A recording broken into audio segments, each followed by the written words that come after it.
Prof. Erman Raja Hukum, Guru Besar Fakultas Hukum Universitas Indonesia pernah menyatakan, hukum tidak selalu tegak, sekali tegak, sekali luntur, karena ia tergantung pada tingkah laku manusia. Tugas kita adalah tegakkan ketika luntur, pendidikan ketika luntur. Assalamualaikum warahmatullahi wabarakatuh. Shalom, Om Swastiastu, Namo Buddhaya, salam kebajikan. Dewa yang terhormat dan pemerhati hukum yang beriman, perkenalkan kami dari tim Argumenters dengan saya Siti Alicia selaku pembicara pertama yang akan menyampaikan argumen dari sudut pandang pro. Dan sebelah kanan saya Muhammad Rizky Fadila selaku pembicara kedua yang akan menyampaikan argumen dari sudut pandang kontra, serta saudari Rofi Kosik selaku pembicara ketiga yang akan menyampaikan kesimpulan terhadap hadirnya mosi perdebatan kali ini, yakni anggota militer yang melakukan pelanggaran HAM berat harus diadili melalui mekanisme pengadilan HAM, bukan pengadilan militer. Hidup korban, jangan diam, lawan. Equality before the law, semua orang sama di hadapan hukum. Assalamualaikum warahmatullahi wabarakatuh. Salam sejahtera untuk kita semua. Saya Siti Alicia berdiri di sini pada kesempatan kali ini untuk menyatakan kesepakatan pada hadirnya mosi perdebatan kali ini. Dewan juri yang terhormat, beberapa waktu lalu Koordinator Kontras Andi M. Rezali mengkritik revisi UU TNI yang berpotensi memperkuat impunitas bagi anggota militer. Ia menyoroti bahwa perubahan tersebut dapat menghambat penyelesaian kasus pelanggaran HAM berat karena memungkinkan semua jenis kejahatan oleh militer diadili di peradilan militer yang selama ini dianggap kurang transparan dan akuntabel. Oleh karenanya, Dewan Juri yang terhormat sudah menjadi konsekuensi logis bahwa anggota militer pelanggar HAM berat harus diadili melalui mekanisme pengadilan HAM, bukan pengadilan militer, demi terselenggaranya peradilan yang transparan, akuntabel, dan menjunjung tinggi nilai-nilai kemanusiaan. Dewan Juri yang terhormat, Undang-Undang Nomor 26 Tahun 2000 dibentuk untuk menyelesaikan pelanggaran HAM berat. Pengadilan militer sama sekali tidak dimaksudkan untuk kasus seperti ini.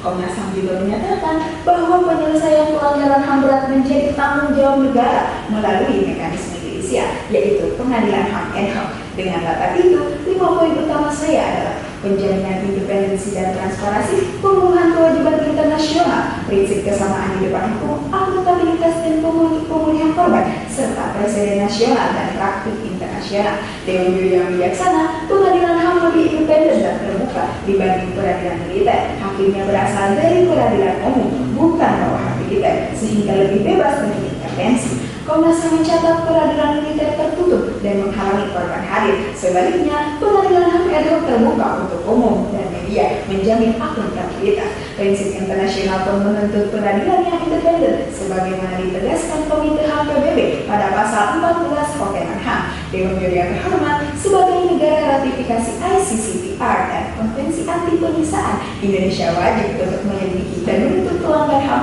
tanpa diskriminasi. Komite HAM PBB pada tahun 2023 telah secara eksplisit menuntut penghentian imunitas militer dan agar pelanggar HAM diadili di pengadilan sipil. Pendekatan pengadilan HAM sejalan dengan hal ini karena menjamin pelibatan lembaga independen sesuai standar internasional. Lady Justice, simbol keadilan tanpa pandang bulu, mengingatkan bahwa pendidikan hukum tidak boleh berat sebelah. Equality before the law, yang kemudian di dalam Konstitusi Negara Indonesia ditegaskan pada pasal 27 Undang-Undang Dasar 1945, segala warga negara bersamaan kedudukannya di dalam hukum tanpa kecualinya, yang artinya prajurit militer harus tunduk pada aturan hukum nasional sama seperti masyarakat sipil. Maka dari itu, pengadilan HAM yang memakai prinsip peradilan umum lebih sesuai dengan asas tersebut. Dewan Juri yang terhormat, argumen ini juga diperkuat dengan adanya Undang-Undang TNI Nomor 34 Tahun 2004 Pasal 65 Ayat 2 yang menyatakan bahwa prajurit militer tunduk pada peraturan militer dalam hal pelanggaran pidana militer dan tunduk pada kekuasaan peradilan umum dalam hal pelanggaran pidana umum.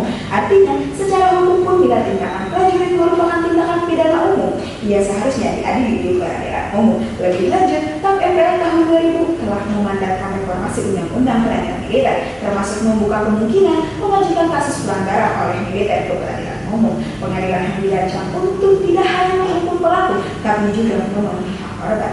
Menurut Komnas HAM, korban pelanggaran HAM berat memiliki hak atas kebenaran, keadilan, reparasi, dan jaminan tak terulang. Mekanisme judisial HAM lebih bisa dipastikan akan memberikan akses keadilan dan kompensasi yang memadai bagi korban. Sebaliknya, peradilan militer sering gagal memenuhi hak-hak korban tersebut. Laporan Human Rights Watch memperlihatkan betapa ringannya hukuman militer militer dalam kasus penyiksaan di Papua. Pada pelaku hanya dihukum 8-10 bulan, sama sekali tidak memulihkan martabat korban dan nyaris tidak ada ganti rugi. Kajian ICG menegaskan bahwa pengadilan militer menginjak hak korban untuk memperoleh keadilan dan kebenaran. Kondisi semacam ini melemahkan proses pemulihan korban karena negara seakan tidak bertanggung jawab penuh terhadap kejahatan tersebut. Kesimpulannya dengan juri yang terhormat, penggunaan mekanisme pengadilan HAM untuk mengadili pelanggaran HAM berat di lingkungan militer memiliki sejumlah keunggulan penting. Saya menekankan hal ini menjadi independensi dan transparansi proses pengadilan, memenuhi kewajiban hukum internasional yang telah diratifikasi negara, dan menegakkan asas kesetaraan warga di depan hukum. Dengan demikian, dengan juri yang terhormat, negara menunjukkan akuntabilitas yang tulus dan memberi pemulihan hak atas kebenaran, keadilan, dan reparasi pada korban. Sebaliknya, jika penanganan pelanggaran HAM berat diserahkan kepada pengadilan militer, sangat mungkin akan terjadi impunitas dan ketidakadilan bagi siapa. Sekian dari saya. Salus Populi Suprema Lex Exo. Keselamatan rakyat adalah hukum tertinggi. Assalamualaikum warahmatullahi wabarakatuh. Salam sejahtera untuk kita semua. Saya Muhammad Sifadillah, selaku pembicara kedua, berdiri di sini untuk menyatakan penolakan terhadap mosi perdebatan kali ini. Dewan yang terhormat, pemerhati hukum yang bijaksana. Undang-Undang RI Nomor 39 Tahun 99 mendefinisikan pelanggaran HAM sebagai setiap tindakan oleh siapapun yang membatasi atau mencabut hak asasi yang dijamin undang-undang tanpa penyelesaian hukum yang adil. Undang-undang tersebut juga mengakui hak dasar, misalnya hak hidup, hak bebas dari penyiksaan, dan hak kebebasan beragama yang tidak dapat dikurangi dalam keadaan apapun. Statuta Roma mengidentifikasi pelanggaran HAM seperti kejahatan genosida, kejahatan terhadap kemanusiaan, dan kejahatan perang sebagai kejahatan internasional berat. Pelanggaran-pelanggaran HAM berat tersebut tak luput mengisi sejarah negara kita, Indonesia, pembantaian 65, tragedi Mei 98, invasi Timur Timur, dan beberapa peristiwa lainnya. Mirisnya, fakta historis tersebut selalu berkaitan dengan anggota militer Republik Indonesia yang seharusnya menjadi penjaga keamanan dan ketahanan negara, malah menjadi pelaku yang mengorbankan warga negaranya. Dewan Juri yang terhormat, sesuai dengan Undang-Undang 26 Tahun 2000, pengadilan HAM ad hoc memang dirancang untuk menyelesaikan pelanggaran HAM berat masa lalu, namun efektivitasnya perlu kita pertanyakan kembali. Karena faktanya hanya 4 dari belasan kasus berat yang pernah disidangkan, Timur Timur, Tanjung Priok, AB Pura, dan Paniai, dan keempat-empatnya semuanya berakhir tanpa pertanggungjawaban. Ini menunjukkan bahwa akar persoalannya bukan sekedar kelemahan mekanisme ad hoc, melainkan juga kendala bukti dan tekanan politik. Kasus-kasus lain seperti peristiwa 65, Talang Sari 89, Trisakti Semanggi 98 masih tergantung statusnya hingga sekarang tanpa kejelasan kapan akan diproses sehingga impunitas terus terjadi. Korban tak mendapat keadilan, penegak hukum tak mampu menuntaskan perkara. Dewan Juri yang bijaksana, perlu saya terangkan pula bahwa beberapa peristiwa menempati abu-abu klasifikasi di Undang-Undang Nomor 26 Tahun 2000 seperti pembunuhan Munir, pembunuhan Masinah, atau operasi Papua, karena peristiwa-peristiwa tersebut tidak memenuhi kategori genosida atau kejahatan kemanusiaan. Ketentuan jurisdiksi material ad hoc yang terbatas juga melemahkan klaim bahwa seluruh pelanggaran HAM berat militer harus diadili oleh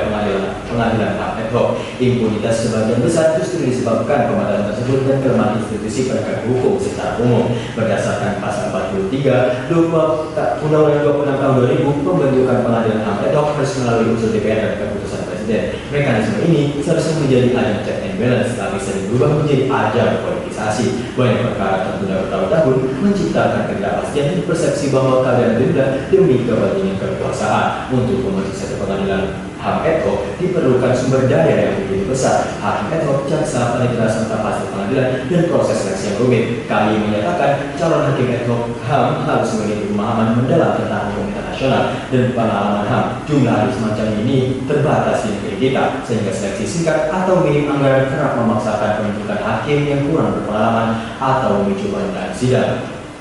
Belanja operasional lainnya juga bergantung alokasi per kasus, berbeda dengan pengadilan militer yang bersifat permanen dan rutin mendapat dukungan APBN.